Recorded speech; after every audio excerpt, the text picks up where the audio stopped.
Hey, good morning, everybody. And I just got to tell you this little story. So I went, just when you think you're done parenting, so my son is 25 now, and he on Saturday had the red eye set to fly out to Woods Hole to this course that he's doing.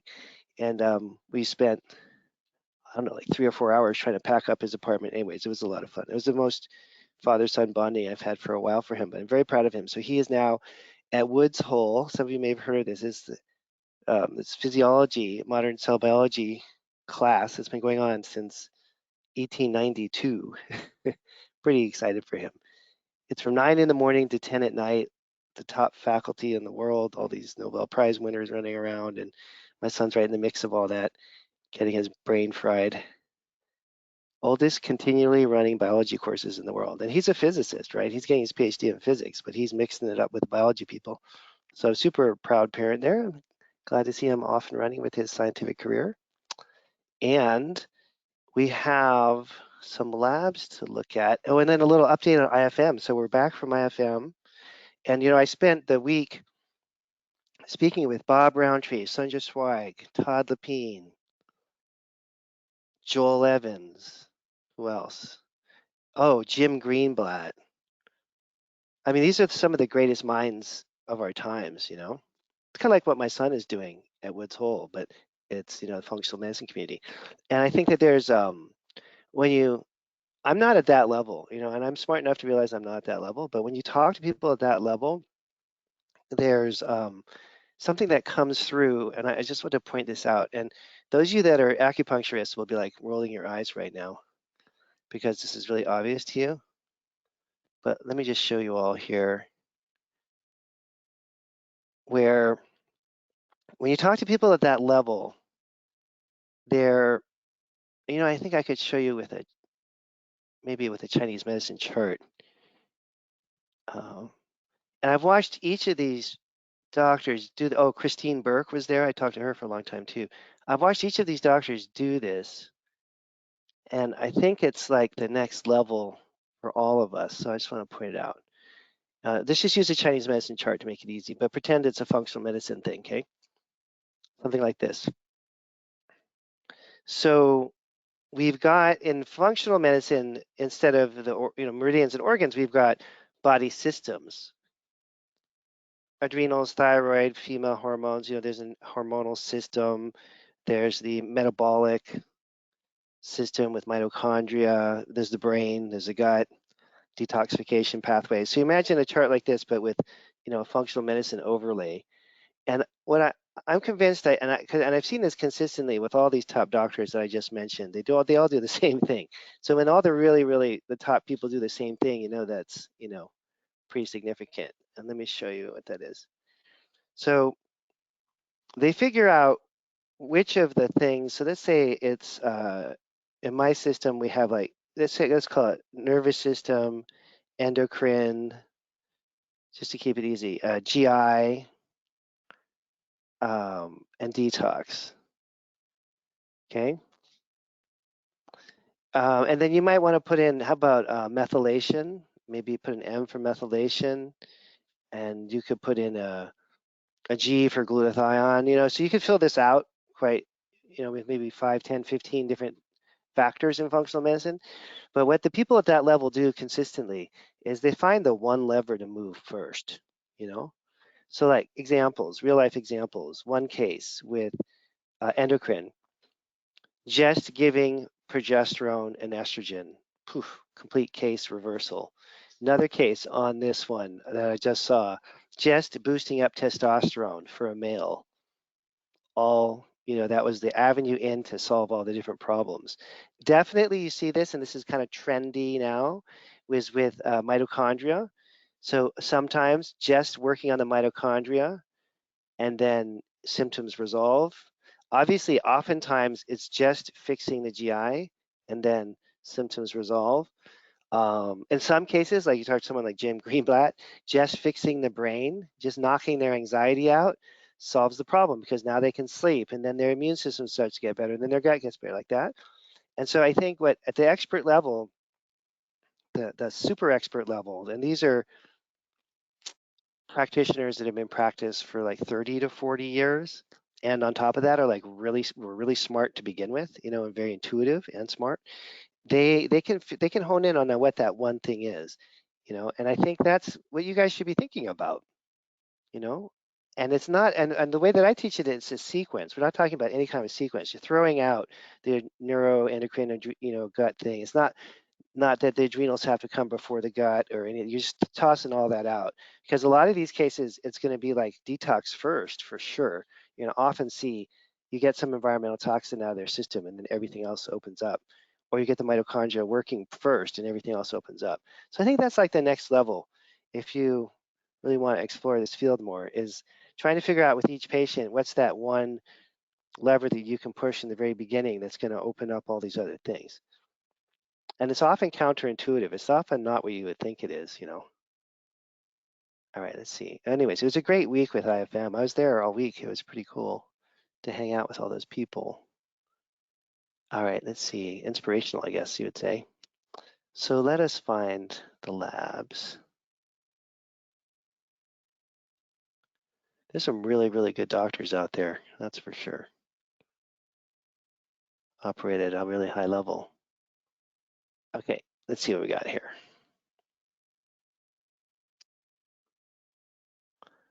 So Kenny has a lab. I don't see Kenny. Is Kenny out there somewhere? I may be missing Kenny.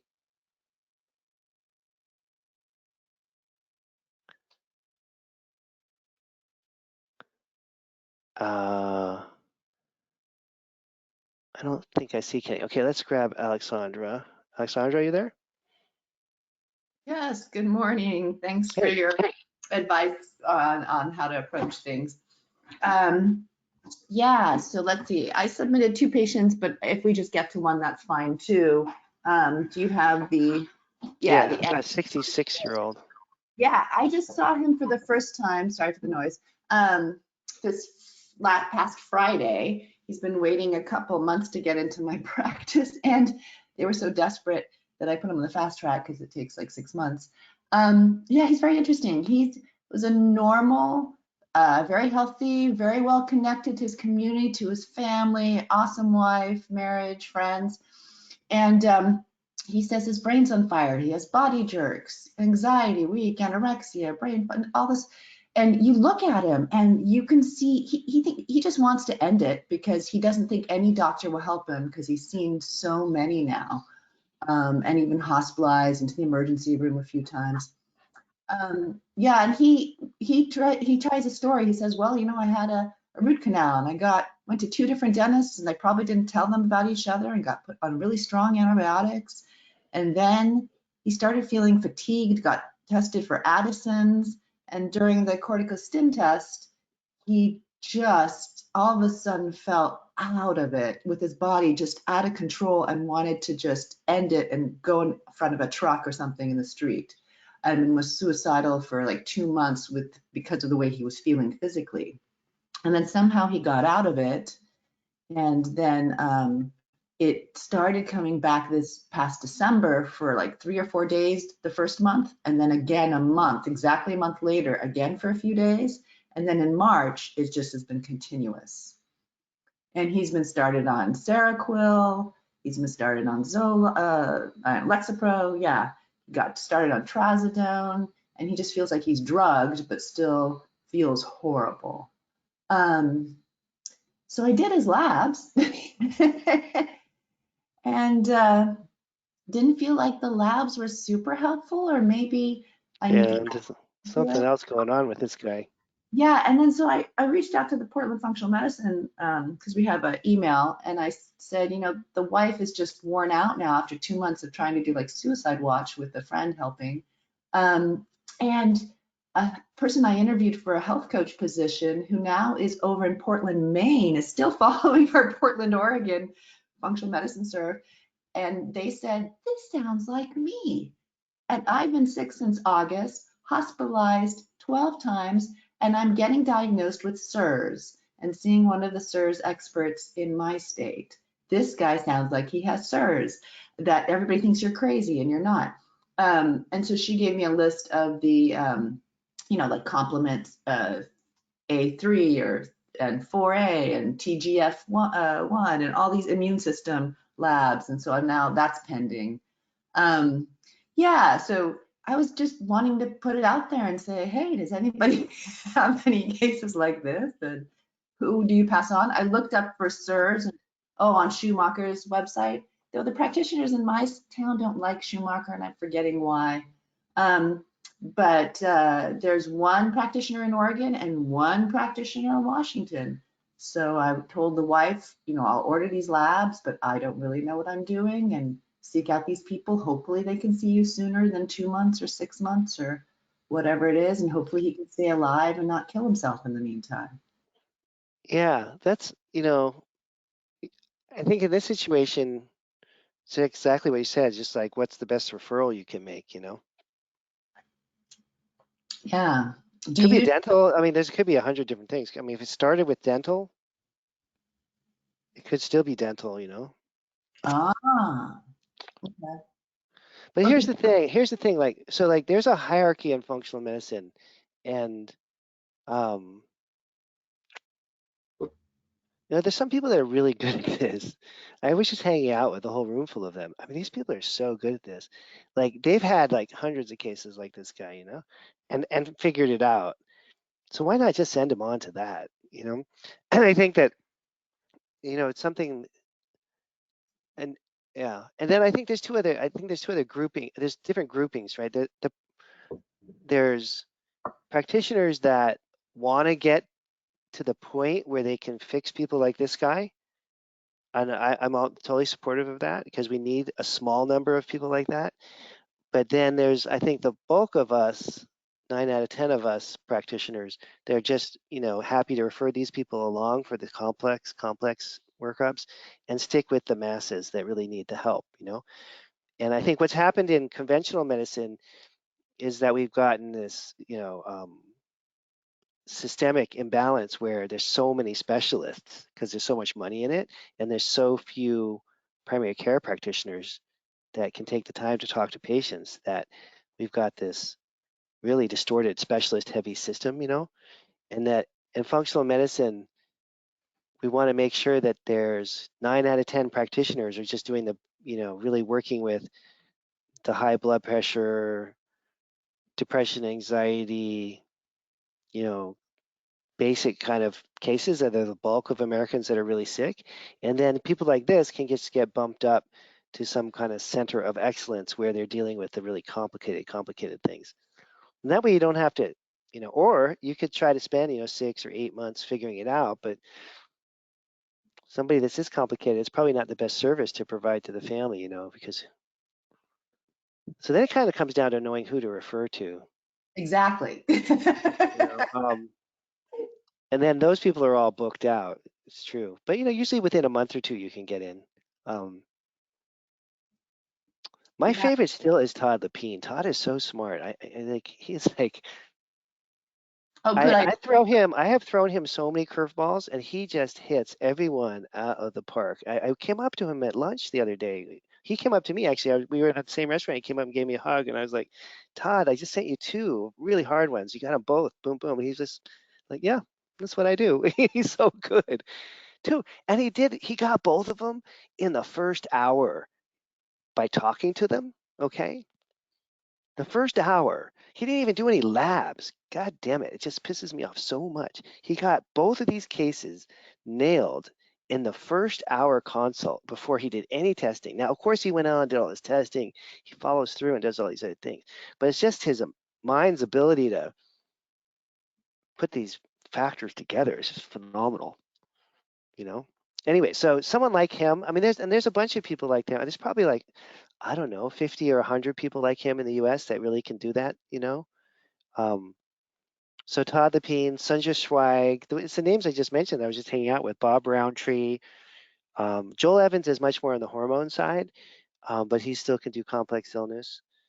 I'm sure there's a bunch of others that you guys have in your different networks, like the Mold Network people and all that, and Jim Gordon and all those people. And there's that whole kind of Robert Navio crowd, you know, um, that that's really good for complex stuff. You have a list of that? Because you, at one point, I think you had a list on that older system of, or people were, I think it was through you, or maybe it was through the other students, of list of specialists that you were going to. Yeah, and I haven't put that together for a while. I could redo that. I could upgrade. Yeah, let me write that down. That'll take me a week or two, but I could put together like a list of like referral list. Maybe we should do it as a group. Maybe you guys should all chime in. But maybe I'll set up a somewhere where everyone can put in names, you know? Because all I think I remember from all that long list, you said Todd Levine, I think I, Okay. Yeah, why don't we see, let me see if maybe in the face group face group book, Facebook group um for because it'd be better if everyone could just chime in and put in who their favorite people are for listing favorite. Let me see if my staff can put that together somewhere that's an open forum thing like the Facebook group. That way it can just be updated and it's not just my friends. Yeah, I wrote that down here. Um, try to look at that. and then Um, time I have a second one, but they're not yeah, let's look at the easier one. And I don't even know what SIRS is. SIRS is like, systemic inflammatory I responsive. know it's a cop out. It's like it doesn't. It's like, oh, give me a break. Right. Yeah, I mentioned to an ER doc, and they think of it as the people who land in the ICU and that form of it. But yeah, so I was just going to try to Yeah. figure out and see, okay, does he have mold in his environment, or did he get a Lyme bite, or if it is that sort of thing. And then his lab, the adrenals were off, and so I was thinking, is it worth trying to support him on that while he finds? No, no, no. I would just get them out. You know. Okay. Yeah. Okay. This Here we go. 22-year-old. Yeah, this 22-year-old, not that she's easier, but she's trying to do college, and you can tell she's really smart, but she just has all these issues that's really weighing her down. And she's from Northern California, and her mom and dad are now living in Portland because the daughter decided to go to school here in Portland at one of the liberal arts schools. And yeah, so she sees a psych at Berkeley, and he's put her on, all those propanol, lithium, lamotrigine, pregabalin. Also told her to be on NAC. I'm like, ooh, you have a smart psychiatrist. And aminos too.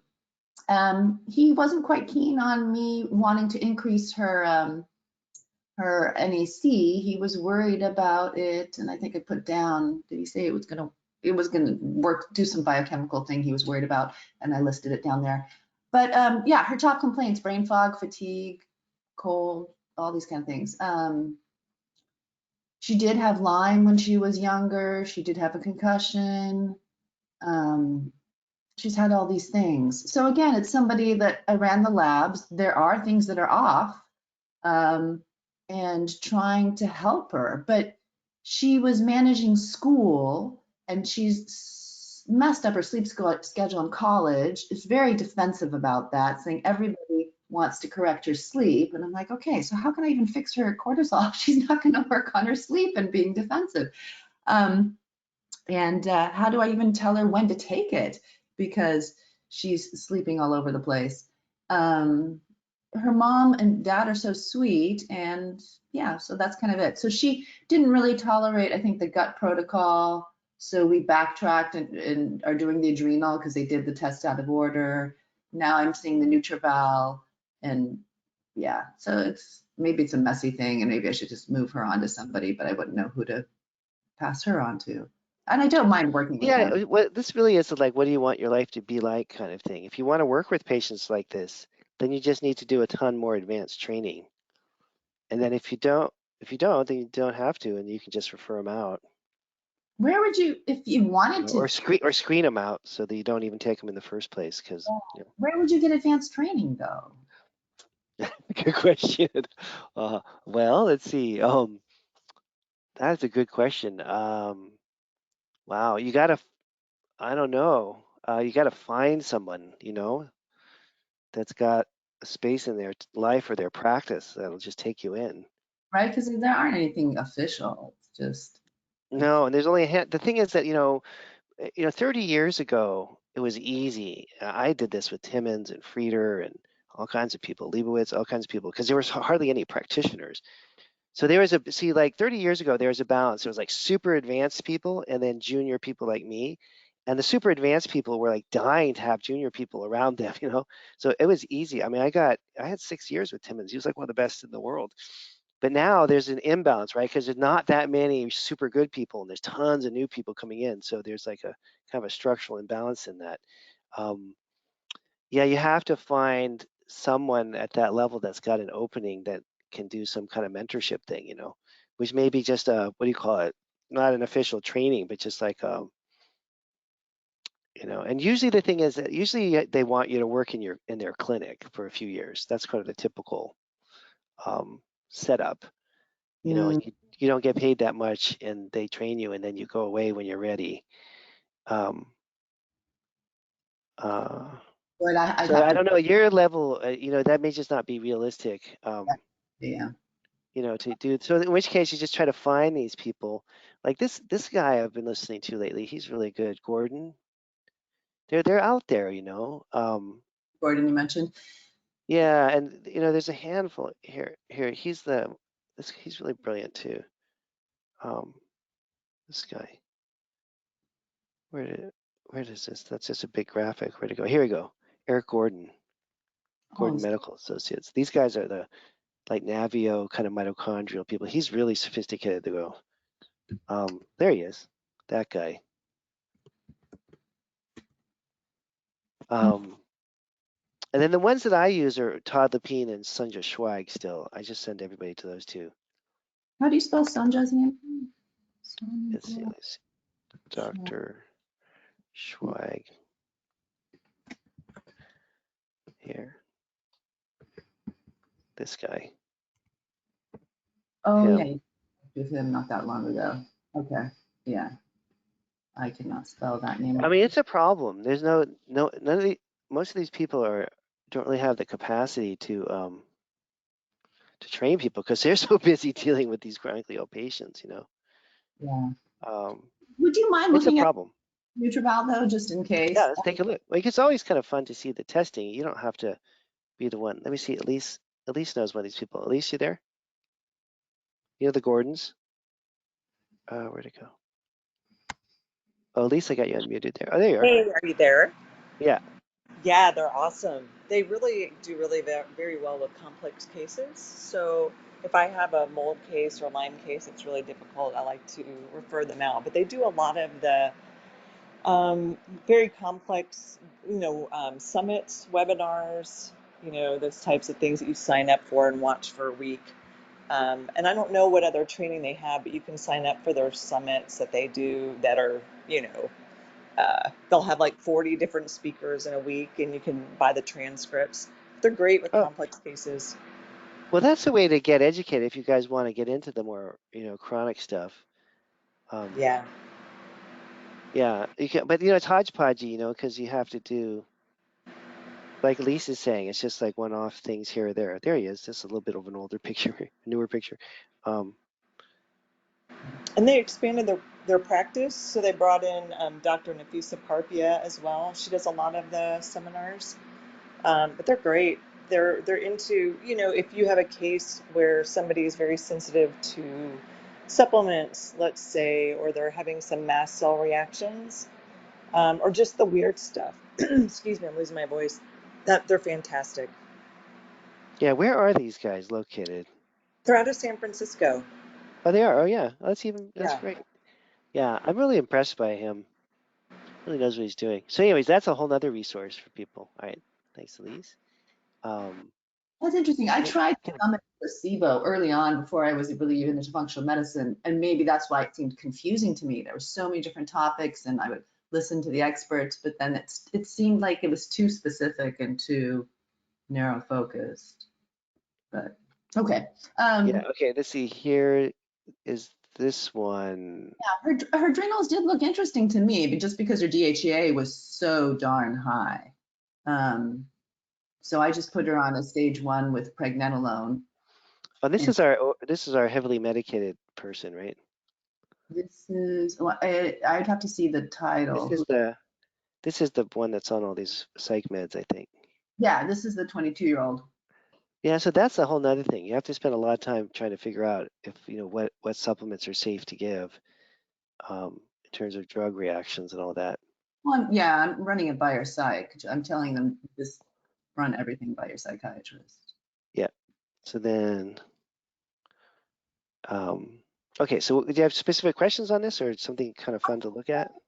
Yeah, I was wondering if I just, let's see if we can go through it. I can remember what I did. 'Cause did I give the plan? Let's see if I put my plan in my notes here for class.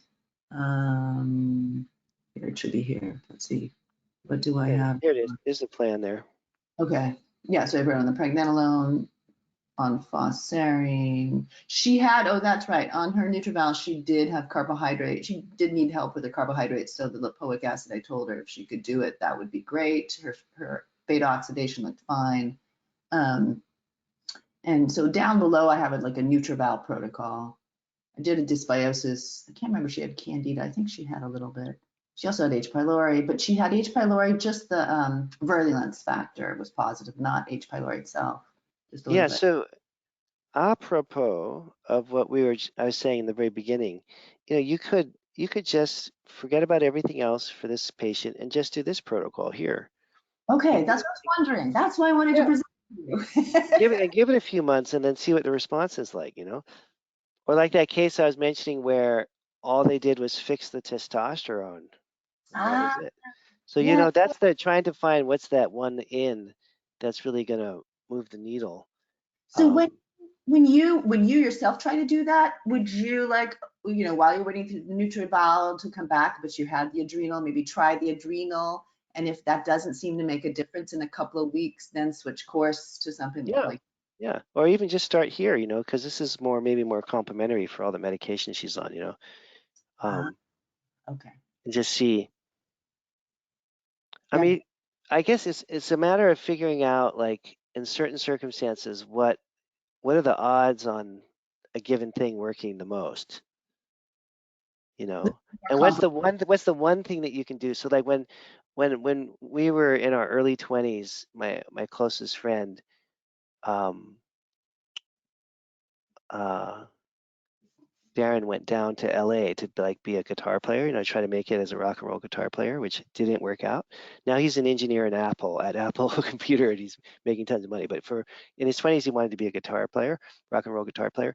And so he was in LA, he's like 25 maybe, and he got hurt somehow. He couldn't play guitar anymore. He couldn't pick up a guitar, couldn't use his left hand anymore, which is a big problem if you're trying to be a rock and roll star. And so I sent him to this guy, Dr. Budding. And Budding looked at him. He adjusted one bone. He was a chiropractor. Budding was kind of, he adjusted one bone in his wrist. Didn't even seem like it was a wrist problem. He didn't have any wrist pain. He adjusted one bone in his wrist, and Bjorn could pick up a guitar. He had one treatment, one bone got moved, and he could play guitar again. And it didn't even seem like it was a wrist problem. It was more like he couldn't use his arm. The whole arm was non-functional. And so that's just an example, like a chiropractic example of this. Like, how did Budding know that there was one carpal bone that was causing this whole problem that every orthopedic person in LA couldn't figure out what was really going on, And so it's just like being able to hone in on things like that and what's going to be that one first thing that you can do. The more complex these cases get, the more you have to try to pick that one thing. And this is a perfect one thing, I think, for this person. Yeah, what I was struggling was she had so many issues. I thought, okay, gut. Her gut isn't a mess. It's symptomatically kind of matched with the labs. Let me go after that. Yeah, now see that's that. So gut first is beginner stuff in functional medicine. I mean, you can so you can be a beginner when you're first starting your career, and you can be a beginner when you're at year 40. So there's nothing wrong with gut first, and that is tried and true for the first year you're in practice. Or someone like Eric Gordon we just looked at, I bet he does gut first a lot of times after 40 plus years too.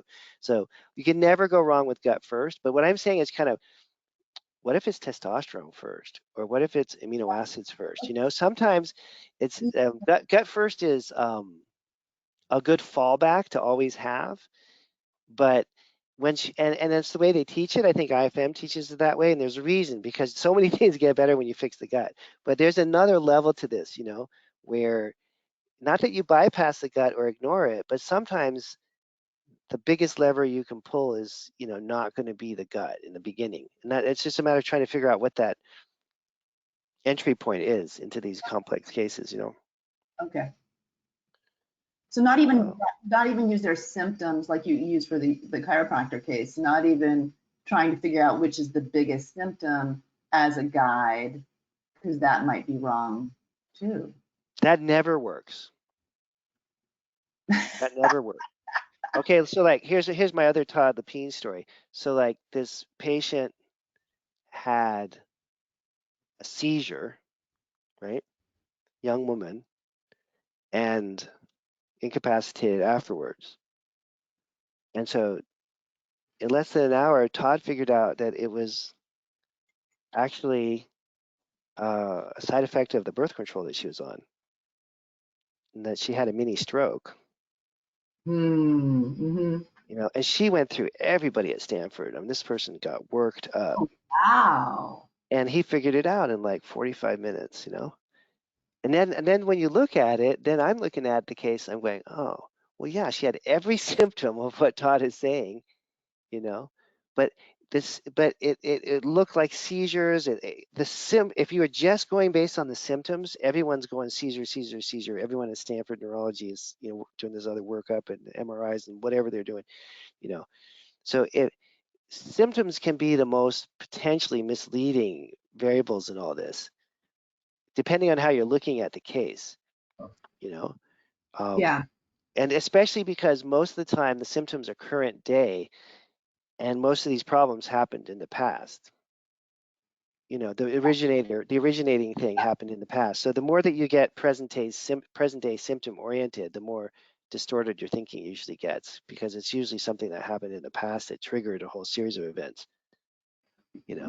What about some people with, I remember NIFM, or maybe you had said this, but I don't think so, that you might want to help a symptom to get them hooked, like for them to understand? Yeah, that's a whole other thing. That's easy peasy. That you should be able to do. All you guys gotta learn that too. But like in patients like this, is that something that you just forget? No, not something like this. You forget about that. Yeah, it's not relevant. Yeah, she's too complicated. For Okay. sure. That's your general kind of person. All right, let me grab Sujanya here. Where does Sujanya go? Let's see. There.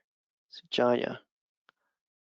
Hi, Dan. Good morning. Hey, good morning. It was so good to see you at the conference. I know, that was fun. I'm glad to see you in person finally. Yeah, I ordered my first ION profile, so I'm just trying to see if there's any resources that I can look at before I present the case to you, so that I have some. I think the metabolomics portion I'm pretty comfortable. It's more the fatty acids and the amino acid portion. Yeah, so that's all in Richard Lord's book, the Lab Guides book. Oh, okay. Oh. Yeah, in quite excruciating detail, every amino acid and all that. So that book is good to use as a resource when you say the patient has like low glycine and low serine, and you can look that up and read those sections, and then kind of come back to it. You use it as like a resource guide over time. Okay. Yeah. It's actually my son's, my 11-year-old's, and it's funny, like I have been giving him this tri-45 glutathione from Research Nutritionals, and it's so expensive, and he's so low on glutathione. It's Still. crazy how much money we spend on it. Yeah, I think, well, you can use the NAC and glycine as the other option. Yeah, exactly. I know, like how you say that the NAC glycine works much better towards the liver support than just giving glutathione. And it's so evident from his results. Yeah, and I always felt like he was not getting enough liver support, even clinically, when I see how he is so sensitive to the supplements and we have to struggle with the dosing and everything. Yeah. Okay. Yeah. Okay, thank you so much. All right, and that I don't see Kenny here. Well, let's see if we can just look at Kenny's lab and see what's happening here.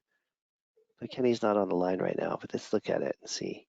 58-year-old female, life coach on a statin, was on some hormones.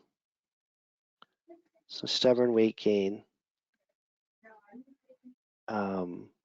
cramping, loose bowel movements, insomnia. Okay, let's see. Mother of 6 children. That's amazing.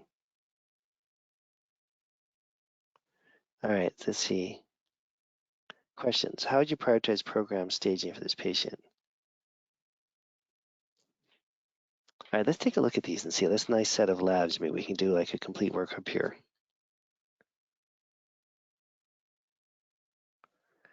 All right, let's take a look and see what Kenny's got. And let me go back to the questions one more time.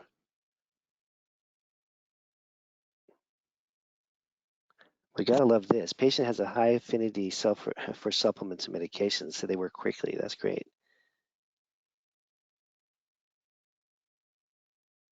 You can always start the gut killing right when you do the adrenals in the beginning if you think you can get away with it. All right, so let's take a look. Well, that's easy. All the hormones low there. So you could use progesterone and estrogen. That's easy. And then, I'm sure what's happening with the melatonin. It's kind of off the chart high there. I'm not sure what's happening with that. And then see the adrenals. I'm just on the edge of like a, well, the car is off. So what is this? Like a stage 2, I guess. It's like a stage 2 on the adrenals. And let's see here. C. diff. Well, that's fun. Both toxins. You don't see that too often. Virulence factor, a little bit H. pylori. Microbiome wipeout. Really low, low, low, low, low. A little bit of dysbiosis. And then this, and I should mention this one other thing. It's so frustrating when you can't find parasites. And I know a lot of you know this already, but this keeps coming up. So I'll just point this out. I don't use this lab company because it just seems so sketchy to me, but I've talked to so many people in the last year or two that find that ParaWellness, just has the best recovery in terms of finding parasites. So it's a company you should know about if you don't use them now. It's someone you should know about, ParaWellness. You have to join this membership to do the testing, and it's a little, out there, I guess. But they do seem to have the best recovery rate. And he has all these different techniques that he does. I don't think it's particularly expensive. Let's see. Yeah, $300. And you have to sign something that you remember because it's not like a real lab, but he's definitely doing some good quality work and finding bugs that no one else can find. So with a case like this with Kenny, well, you got C. diff, you got plenty to work on here, but with lifelong gut problems, I was just thinking about doing this as a potential one. I don't do it in my practice because I'm just trying to use Rupa all the time and keep my life simple. But anyways, this person, the red flag on this person for sure is that the commensal bacteria markers are low, and there's really a complete wipeout there, and that the C. diff markers are both positive. So that's pretty straightforward.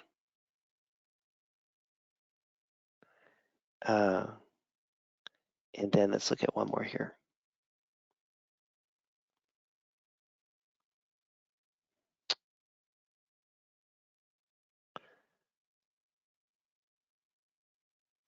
Let's see, where is this going here?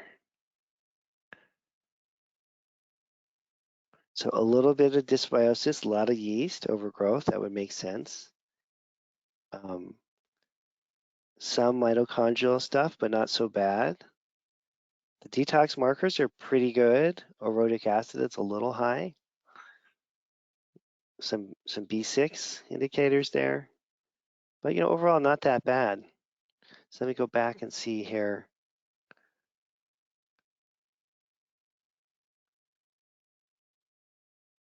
All right. So let's see here. Let's go. Kenny wanted to know more about this organic acid. So let's just go through this by section and see real quick. So the dysbiosis markers, there's a few that are positive, and there's the problem with the yeast overgrowth. So this seems like I would start this person with a typical adrenal female hormone and then gut clearing program. First for the C. diff, I guess, and then for the yeast, or you could do it the other way around if you wanted, yeast first and then C. diff. And then there's a few B vitamin markers, a little bit with folate and a little bit with B6, but they're not bad. So you could just give a B complex and just see how things go. So a little bit with folate, a little bit with B6, but not bad. And the same thing with the mitochondria, a little bit with magnesium and CoQ10 needed, but it's not that bad. It doesn't seem like the main problem. There is a pretty big need for B6, and that kind of circles back oftentimes to hormones too. That's the B6 marker. So now we're kind of thinking a little bit more with hormones and a little bit with serotonin. But I think this is more of a hormone gut case. Would probably this person and not too much need to do these other things. And then the stubborn weight loss is just sort of part of humanity now, I think. You can certainly start with the adrenals and female hormones and gut and see if that starts to allow them to start to lose weight, and thinking of it as a damaged metabolism through the hormones being damaged. That's very possible. And then let's just look at this and see.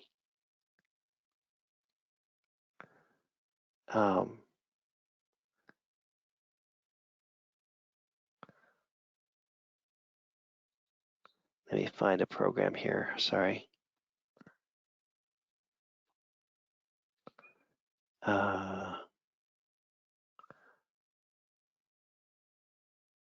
Here, we can fashion this one. So it's stage 2, so you could do the adrenals. You could go a little higher like that. Preg,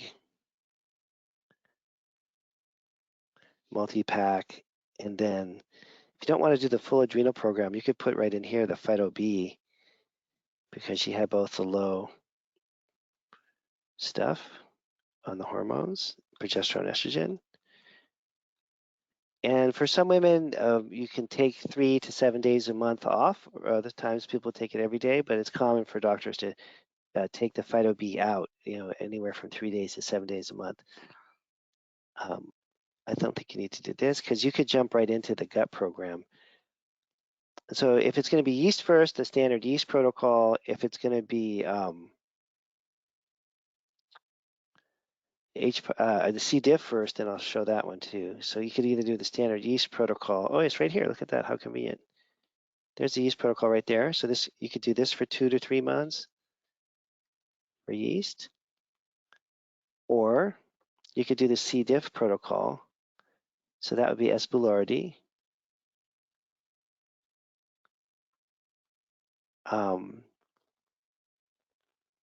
Any of the companies that carry it.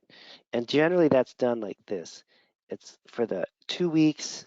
So the first 2 weeks you do 3 times a day. Then after that, in week 3, you cut it in half to 2, 3 times a day for 2 weeks. And then you do 2 weeks at 1, 3 times a day. Just keep reducing it. So it's like a loading dose. 2 weeks at 12 a day, 2 weeks at 6 a day, and then see where you're at after that first month. Maybe the second month you could keep it at 6 a day or cut it back to maybe 4 a day of the S. boulardii to just flush out the C. diff. That works really well. And then separate from that, either before or after that, depending how you want to sequence it, do the yeast program. That could be really effective too.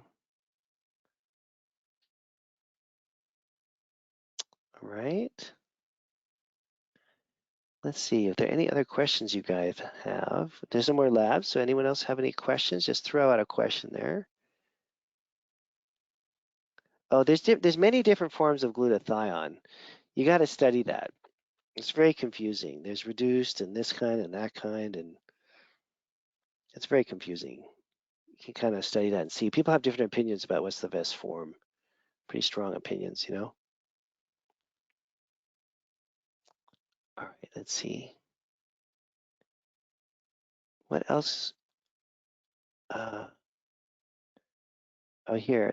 Let me show you guys the book here. So I really want to get this printed again.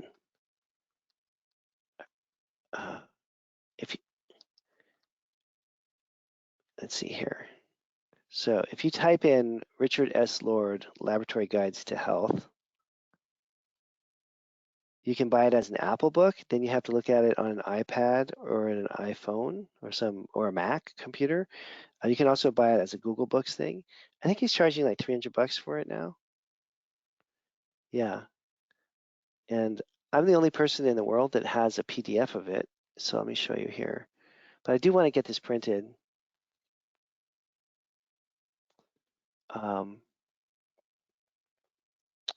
Let me show you here.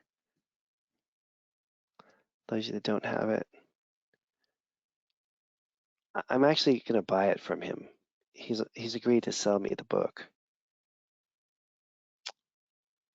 This has been like almost 15 years in the making. He's been saying that for 15 years, but he's ready now. So I'm going to own the book pretty soon, in which case I'm going to get it printed and then I can sell it as a PDF and all these other things. So that's going to happen probably later this year.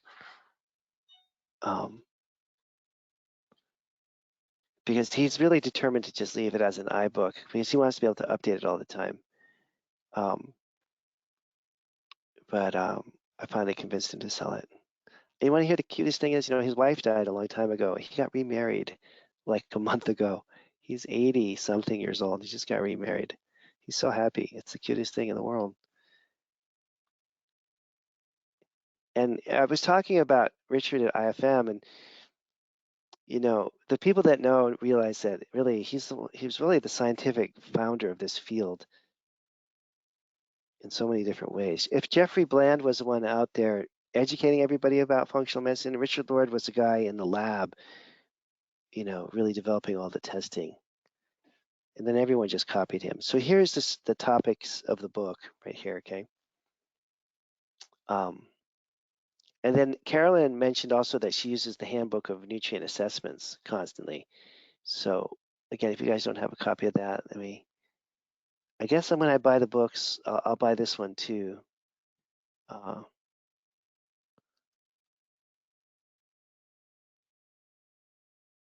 This one's really helpful too. Let's see here.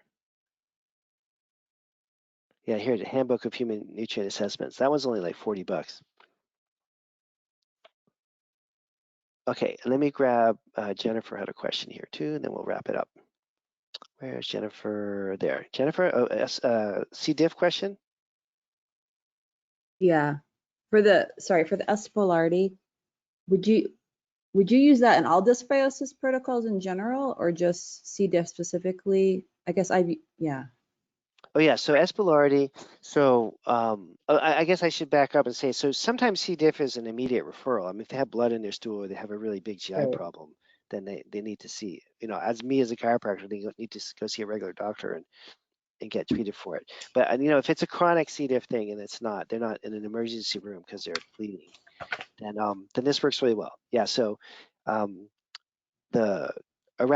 and you can kind of vary it depending on how they're responding, but typically like 12 a day for a couple of weeks and then keeping, gradually reducing it over the course of the next month or two.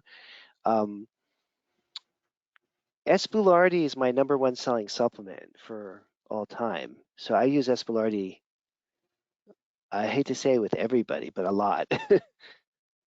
But do you usually, just the timing of it, I guess I'm often, again, saving prebiotics after I kill everything. Are you using that kind of during the killing phases of stuff, or does it just depend on the patient? Yeah, so it depends on the patient. You can do these, I've been doing this more lately where did we talk about this in this class, like all 3 probiotics at the same time? Maybe You we didn't have before, yeah. Yeah, that works really well. So like you have the 3 categories would be the S. boulardii, something that's spore based, like a megaspore or something like that, and then some kind of lactobacillus thing. I use the probiotic GI, but any kind of lactobacillus bifido kind of thing. So using all 3 of those at the same time, and that can be a substitute for a killing program, where like the one that with the case we just saw, remember how all the commensals were so low? So you can do, instead of just doing the grapefruit seed extract and, oregano and all that stuff and killing everything, you can just, flush everything out.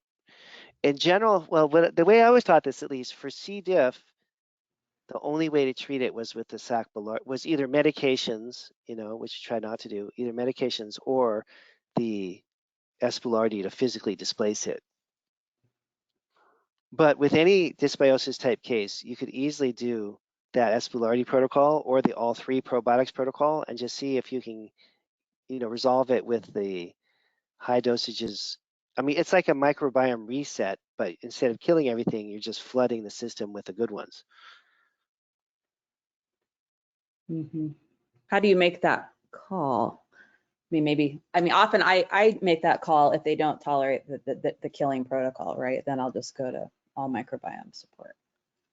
Yeah, I think the easiest way to deal with that is to always do the same thing, except for when it doesn't work. That's what you just said, I think.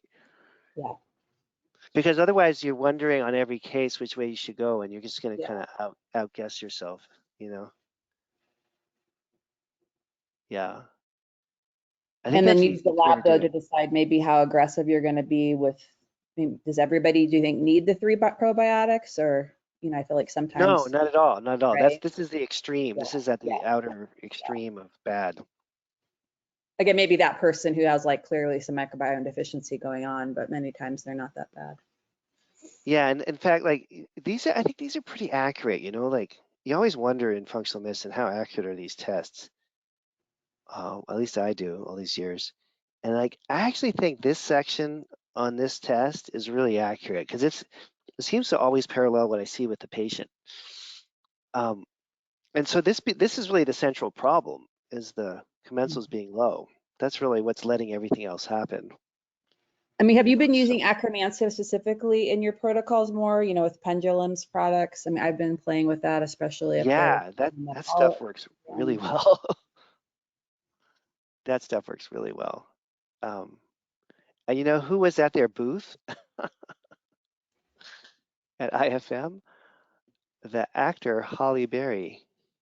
That's right. They did like was Kara Fitzgerald. I thought they were going to do something together. I walk up to the booth and I'm like, that's Holly Berry. Was that like a saleswoman that looks like Holly Berry? And I'm like, no, that's like a famous movie star at the IFM vendor booth. And she was walking around with her entourage. But yeah, she had a health crisis and had her life saved by functional medicine, and now she's all on board. Yeah, and she's talking a lot about HRT. She's kind of that's basic. Good for her. Yeah, people need that. Here we go. This is pretty amazing. This really works well. This one, yeah. They have some other products in their product line. This is one I've been using though. Yeah, they have like a poly prebiotic blend, but when I compared it to the poly prebiotic powder at Pure, I feel like the Pure one has a little more oomph to it. But in their small studies where they've studied changes in A1C and weight loss resistance, I think they've used the Akkermansia and then their poly prebiotic pill. Oh yeah. Yeah, it really does seem to have a different effect than other probiotics. Yeah. The woman really figured out something here. Yeah, this one. Cool. All right, let's see. Let me grab, Amy had a comment here too. Amy, you there? Good morning. I don't know if this is a one-off, but I had a patient have severe abdominal cramping every time she tried the Pendulum Akkermansia, and she tried it like 4 or 5 times. It was like doubled over in pain for a day. I don't know if anybody else has had that experience. Yeah, that's interesting. I wonder why. That's a good one.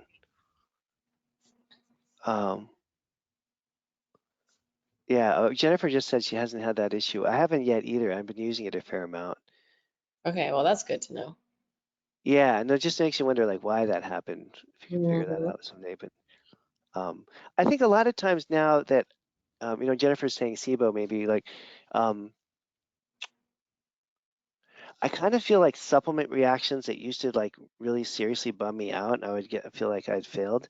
Now I'm more just like, I wonder why that happened. You know what I mean? It's like more interesting. It's Yeah, like, okay, and it's more patient- information. It's like it's helpful information, not bad news, if that makes sense. yeah, and this patient's super hardy and hasn't reacted to anything else.